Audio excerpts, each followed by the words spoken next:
Well, the wheels are moving for New Zealand. This is a serious team. I'm sure more than one of us have started thinking about them as genuine contenders for the title now. They've done the job against Sri Lanka. They've brushed them aside. This is a second successive comprehensive win for them. Back-to-back times that their team have also picked up 10 wickets, bowled the opposition out. Everything going right for Kane Williamson's side. They had to do it the hard way today, though, after losing wickets early. But Sri Lanka were never in this chase almost from the get-go. We look back at that game and its finer moments on Maruti Suzuki presents ESPN Cricket for T20 Timeout. We'll hear from both Farveez, Maharoof and Stephen Fleming in just a moment. Before that, Tom Moody in studio with me. Impressive team, this.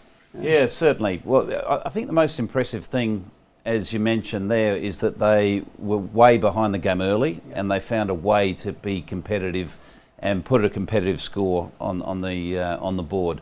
That's a real positive because you're not looking at any particular area to control the game. Anyone can step up at any time. Today it was Phillips, had his chance. Yeah, look, he had a little bit of luck, but everyone has a bit of luck from time to time. So great signs for them. Their new ball attack is quality. We know that. The Southee Bolt combination is a threat, and it was a threat today with Sri Lanka in the power play, losing 4 wickets. The game was done. Yeah, it's a feel-good win for the dressing room when you're 3 down quickly.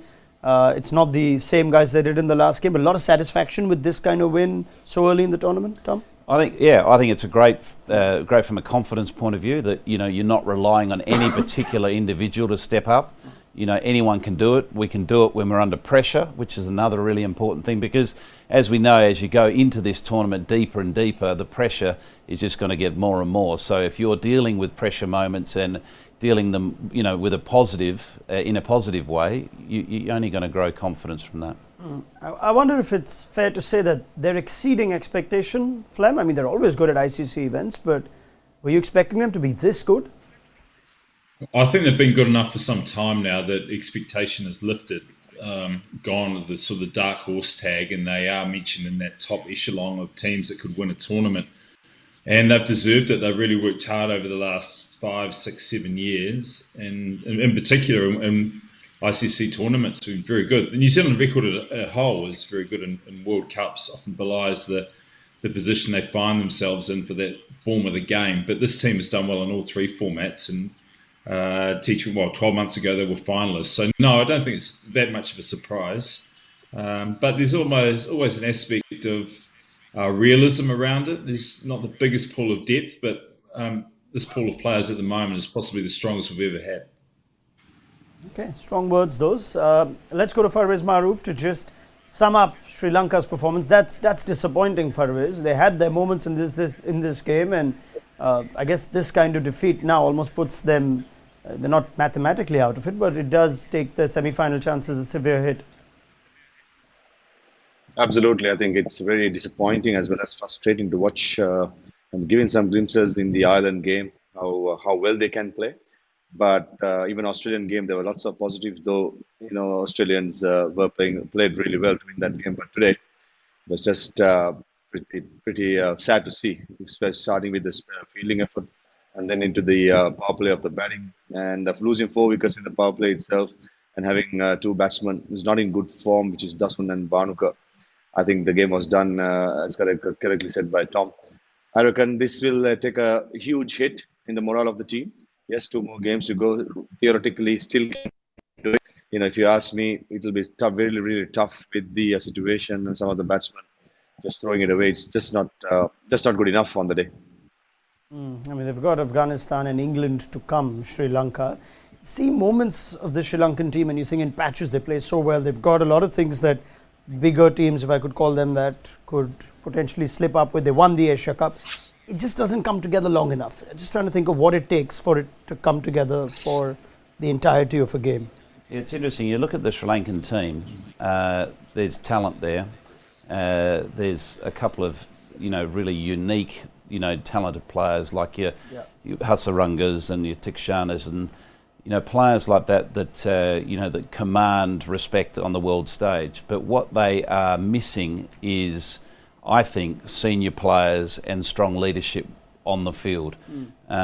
We've seen historically Sri Lanka win tournaments, win Test series, win ICC events, but you look at the personnel they've had a very talented group of players, but they've had sort of statesmen of the game. You know, your Jawardners, your Sangakaras, your Chaminda Vasas, your Muralidharans. Sure. These players that are senior, seasoned players. This squad doesn't have that depth of quality with regards to experience and that leadership.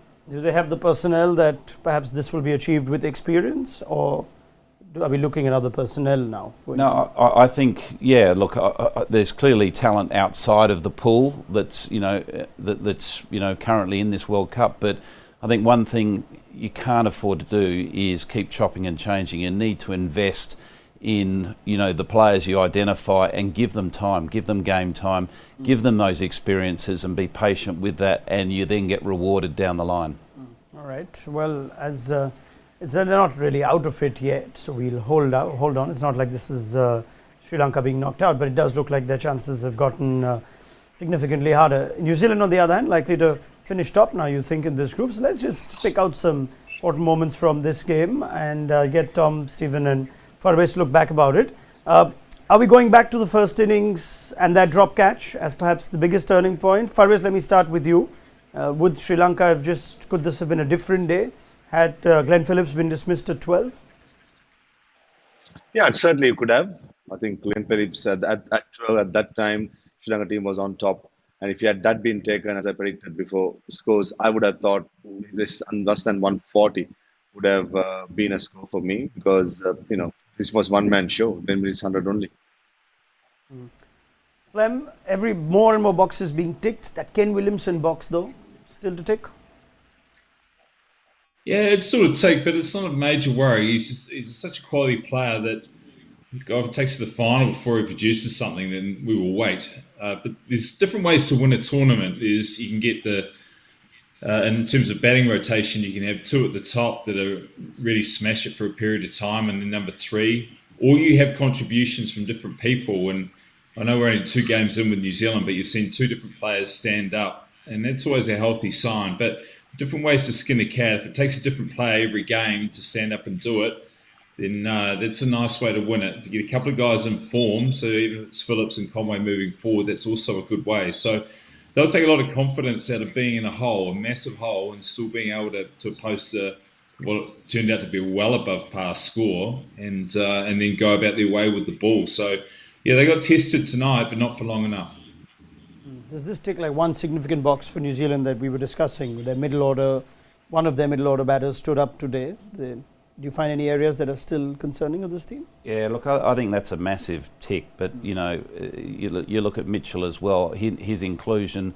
You can't underestimate his contribution in that partnership. Yes. Okay, look, he didn't break any speed records with his strike rate, but that wasn't the point. He was smart enough to be able to farm the strike to Phillips, make sure that partnership blossomed, and those types of things are really important. So, that's certainly a tick with regards to the middle order. Again, we didn't really see Neesham or Santner get tested at 6 and 7, but if they're doing the heavy lifting, which is what you ideally want in a T20 side, you want your top 5 doing the heavy lifting. 6 and 7 are a bonus. All right. Yes, Daryl Mitchell played his part in that partnership with Glenn Phillips. He didn't necessarily break any speed records, but was Glenn Phillips trying to break one of his own? Penultimate ball of that first innings is not something that we've forgotten to bring up. So Tom, Moody, Stephen Fleming and Farveez Maharoof have watched a lot of cricket between them, played a lot of cricket between them. Let me ask them if they've ever seen something like that and what their reaction was to when they did see it. Flem, you know what I'm talking about. Glenn Phillips ready to run a sprint? Yes. So I was unsure what you were talking about. Yes, it was different, wasn't it? There's been a lot of attention around that area of the game. So to see that innovation, and I understand, not working with him, know him a little bit, that he is always willing to try. I think Tom knows him better than I, and he's a student of the game, and he's certainly very ambitious. But that was something new. Will it take off? I'm not sure. I wouldn't mind seeing it a bit more. Tom, look, I could just see you doing that in the playing days, Flem. That's right up your street. Being a thinker, sort of 360-degree thinker of the game. I could just see you in that starter's position. Yep, and I'd still only get halfway down as well. You'd do a hammy halfway down. Yeah, something like that. Did he try any of this in the Sunrisers warm-up games? No, he didn't. But it doesn't surprise me to see him do those things, because he's a type of personality that is always looking to find a different way to get better, whether that be through his, the way he trains, physically, or whether he's looking to, practice certain shots. It was interesting working with him just recently in the IPL. He would always take a positive out of a practice session, even though we at times had some really poor net facilities. He would always walk out saying, "I'm really pleased I managed to work on this," even though it was a nightmare, surface to bat on. But he always had a positive take on it. And he might have been practicing his reverse sweep or using his feet to spin or whatever it is. He always tried to take a positive from any situation. He's a character, Glenn Phillips. He's a gun, is what I've heard from a lot of people when they describe Glenn Phillips. He's a gun that fired today. Farveez, any chance you would ever try that? I mean, not now perhaps, but did you see the merit in taking advantage, if that is something I can call that? And no chance I'm going to try that. Last time I had a sprint during Legends League cricket, I pulled my hamstring. So, for me, it's definitely not. But we've seen innovation taking over T20 cricket. And also what Tom said about the character, always looking for positives to take out of every situation. I think that's where that you need those kind of players in the team to get the momentum going, get the happiness of a team, and everything goes on with these kind of players. So I've come across few players that similar to Glenn Phillips, and those kind of players definitely keep team together, and it's much more enjoyable. And most of the time, you enjoy your training and each other's company. The result shows in the middle. All right. Well, that's pretty much it. It's a comprehensive win for New Zealand. I know it's early days in the tournament, but is anyone willing to call them favourites for the title? Tom? Not favourites, but they'll be definitely playing at the back end of the tournament. There's no question, and they're a major threat now because they've got momentum. Come on, Flem. It's coming home. Yeah, it's coming home. It's coming home. It's never come home before, but it can come home. Never been there. I don't know where it's going, but yeah, it can come home. You might have to give it Google Maps. All right. Okay.